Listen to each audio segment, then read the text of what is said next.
সুজি দিয়ে বানানো একটি মিষ্টি রেসিপি আজ আমি আপনাদের সাথে শেয়ার করব। আপনারা দেখুন আমার রেসিপি ও উপস্থাপনা আপনাদের ভালো লাগলে আমার চ্যানেলটিকে সাবস্ক্রাইব করে বেল বাটনে প্রেস করে আমার পাশেই থাকার অনুরোধ করব আপনাদের। ঘরে বানানো মিষ্টি পরিষ্কার পরিচ্ছন্নতার কারণে অনেক বেশি স্বাস্থ্যসম্মত হবে। নমস্কার, স্বাগত জানাচ্ছি ফ্লেভারস অফ কলকাতায়। সাথে আছি আমি নন্দিনী। আসুন শুরু করি। কড়া গরম করে 1 চামচ পরিমাণ ঘি দিয়ে দিলাম। এই ঘিয়ের মধ্যে আমি কিছুটা পরিমাণ কাজু বাদাম ও কিশমিশ ভেজে নেব।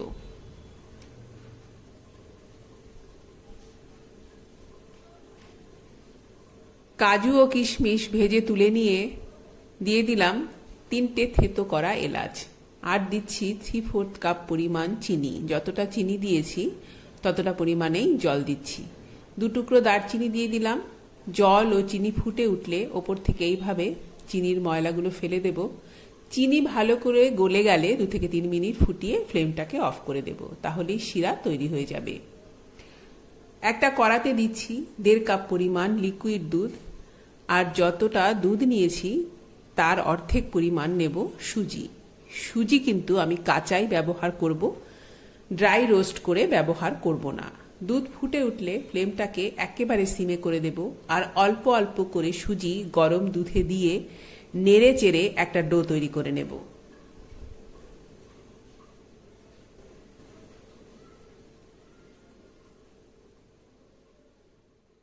সম্পূর্ণ সুজিটা দিয়ে দিয়েছি। ফ্লেমটা কিন্তু একেবারে কমানো থাকবে।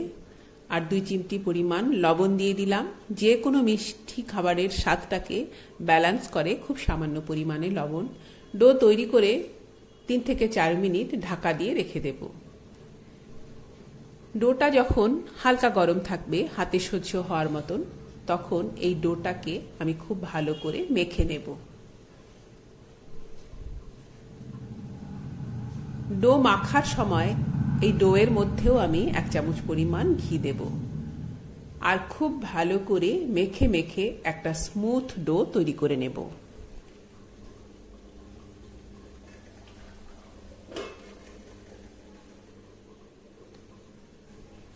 ডোটাকে ভালো করে মেখে নিয়েছি।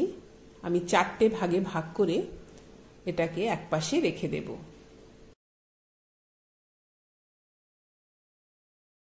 ভাজার জন্য একটা পাত্রে, ছড়ানো পাত্রে সাদা তেল বা রাইস অয়েল গরম করে নিয়েছি। যখন আমি এইভাবে গ্রেটার দিয়ে গ্রেট করে ডোটাকে তেলের মধ্যে দেব, তেল যেন খুব ভালো গরম থাকে। সেই জন্য তেলের টেম্পারেচারটা চেক করে নিতে হবে। ফ্লেমটা কিন্তু এখন বাড়ানো আছে। একটুক্ষণ পরে ফ্লেমটাকে কিছুটা কমিয়ে দেব। একেবারে সিমে করা যাবে না, আর সঙ্গে সঙ্গে এইগুলোকে নাড়ানো যাবে না। যেহেতু সুজি দিয়ে তৈরি করা হচ্ছে, একটুক্ষণ পরেই এগুলো শক্ত হয়ে যাবে বা ভাজা হয়ে যাবে। খুব বেশি লাল করে ভাজলে ভালো লাগবে না, একটু সোনালি করে ভেজে তুলে নেব। একটা নেটের মধ্যে তুললে এক্সট্রা তেলটা ঝরে যাবে। তারপরে আমি একটা টিস্যু দিয়ে তার উপরে এইগুলোকে তুলে রাখবো। টিস্যু এক্সট্রা তেলটাকে সোক করে নেবে।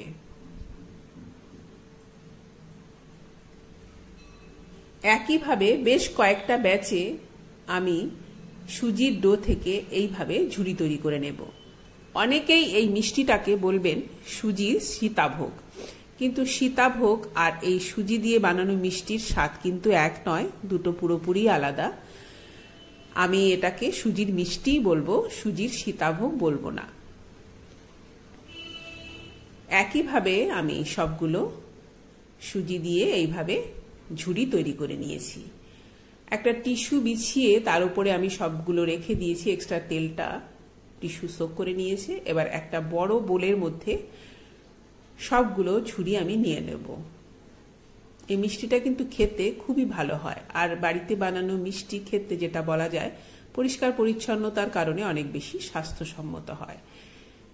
ওপর থেকে আমি চিনির শিরাটা ঢেলে দিলাম। শিরাটা যেন হালকা গরম থাকে, একেবারে ঠান্ডা হয়ে গেলেও হবে না, আবার খুব বেশি গরম থাকলেও এই ঝুড়িগুলো নরম হয়ে যাবে, খেতে ভালো লাগবে না। 10-15 মিনিট ভিজিয়ে রেখে দেব শিরাতে। আর কাজু কিশমিশটাও আমি এই সময়তেই দিয়ে দেব। 10 মিনিট পরে বা 15 মিনিট পরে এক্সট্রা শিরাটা ঝরানোর জন্য এটাকে আমি একটা নেটের মধ্যে দিয়ে দেব। কিছুক্ষণ নেটে রাখলে এক্সট্রা শিরাটা ঝরে এই মিষ্টিটা একদম ঝরঝরে হয়ে যাবে। আমি আপনাদের সার্ভ করে দেখাবো এটা কতটা ঝরঝরে হবে। সুজি দিয়ে বানানো এই মিষ্টি খেতে কিন্তু বেশ ভালো লাগবে। দেখুন এটা কতটা সুন্দর হয়েছে, এই রকম ঝরঝরে হয়ে যাবে, পুরো শিরা টেনে নিয়ে এরকম ঝরঝরে হয়ে যাবে, যেহেতু এটা সুজি দিয়ে তৈরি। আমি আশা করছি আমার আজকের এই রেসিপি আপনাদের ভালো লেগেছে। ভালো লাগলে আমার পাশেই থাকার অনুরোধ করব আপনাদের। আজ এই পর্যন্তই, ধন্যবাদ।